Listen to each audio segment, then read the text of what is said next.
ఇంకో ముఖ్యమైన prayer request. Indra, మేము ఒక తల్లి కడుపున పుట్టకపోయినా ఒక తల్లి కడుపున పుట్టినట్టే ఉన్నాం చిన్నప్పటి నుంచి. ఇగో ఈ అబ్బాయి అంతా ఉండేది ఇంద్ర. అప్పటి నుంచి మా ఇద్దరు సహవాసం. అప్పటి నుంచి నాకు ఏం కావాలో చూసుకునేది ఆ వయసు నుంచి. అంటే నాకు ప్లేట్గా అన్నం తినడానికి ప్లేట్ తేవాలన్నా ఆ వయసు నుంచి ఇంద్రనే తెచ్చి ఆ రకంగా అప్పటి నుంచి నాతో ఉంది.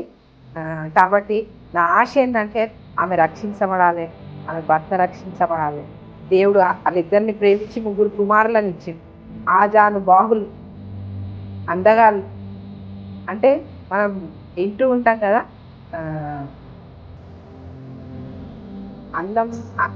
అందంలో భక్తుల గురించి ఎవరు చూద్దామంటే అప్సరాలో అందగాడని చూద్దాం కదా.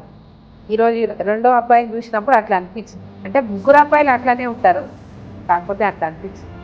కాబట్టి ఆ కుటుంబం రక్షించబడాలని ఇంద్ర ఇల్లు కట్టడానికి నేను ఇక్కడ నుంచి 4 గంటలకు లేచిపోతుంది. ఎన్ని గంటలకు? పొద్దున్నే 4 గంటలకు ఇక్కడ నుంచే మేస్త్రి తీసుకొని, ఇక్కడ నుంచే పనులను తీసుకొని ఇంద్ర ఉన్న ఇప్పుడు ఈరోజు ఆన్సోని గారు చూసారు ఆ ఇల్లు కట్టడానికి నుంచి 4 గంటలకు లేచి వెళ్తుంది. మేస్త్రిని తీసుకొని పనులను ఆ రకంగా అక్కడ ఇల్లు నా చేతుల ద్వారా ఇల్లు కట్టబడింది. కాబట్టి వాళ్ళ అమ్మగారు ఇచ్చిన స్థలం, ఆ స్థలంలో ఇల్లు దేవుడు ప్రేమించి కట్టించి ఇచ్చారు. 3 కుమారులు కాబట్టి దేవుడు తప్పకుండా 3 భవనాలు ఇస్తాడని నా ఆశ. హల్లెలూయా. ఇప్పుడు మంచి కోడలుగా ఇంటికి ఇస్తాడని, 3 కొడుకులకు మంచి ఉద్యోగాలు ఇస్తాడని.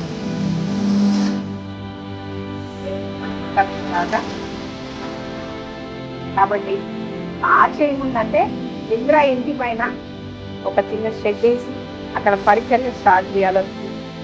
ఇంద్ర మనసు అటు నన్ను కాదనలేక, అటు వద్దనలే, ఇటు నన్ను వద్దనలేక, అటు అవును అనలేక, ఆమె మనసుగా కొంచెం గలిబిలిగా ఉన్నట్టు నేను గ్రహిస్తుంది. వాళ్ళు ఆమెకు ఎక్కువగా నాకు తెలియదు, కానీ ఏం మహిమ కలిగింది కాక తప్పకుండా దేవుడు అక్కడ ద్వారాలు తెరుస్తాడు. ఎందుకంటే దేవుని బిడ్డలు ఇక్కడ అడుగు పెడితే అక్కడ దేవుడు ద్వారాలు తెరుస్తాడు. కాబట్టి ప్రార్థనతోనే స్టార్ట్ చేసి ప్రార్థనతోనే కంప్లీట్ చేసినాను. కాబట్టి ఇప్పుడు ఆశ కలిగింది. ఎందుకంటే ఇప్పుడు వ్యతిరేకతలు వస్తున్నాయి కదా, వ్యతిరేకతలు వచ్చినప్పుడు ప్రార్థన స్టార్ట్ చేయాలన్నా. హల్లెలూయా. కాబట్టి తప్పకుండా నాకు మంచి సంఘాలు కట్టాలని. హల్లెలూయా. వీళ్ళందరూ ప్రకటిస్తాలే. మొదటి సంఘం రెండో సంఘం ఇంద్ర ఇంటి దగ్గర సంఘం కట్టాలి. దాంట్లో 8 సంఘాలు కట్టాలి. కాబట్టి ప్రార్థన చేయాలంటే 8 సంఘాలు కూడా అంటే మెయిన్ చర్చ్. ఈ మెయిన్ చర్చ్ ఉంటే వీళ్ళందరూ మెయిన్ సింగర్ ప్రార్థన చేయాలని కోరుకుంటే నా ఆశను నక్షత్రాన్ని చేయాలన్నా ప్రార్థన చేయాలని కోరుకుంటూ ఈ సాక్ష్యం జీవించుగా. హల్లెలూయా. సాక్ష్యాలన్నిటి బట్టి దేవునికి వందనాలు తెలియదు. హల్లెలూయా. స్తోత్రం స్తోత్రం స్తోత్రం స్తోత్రం.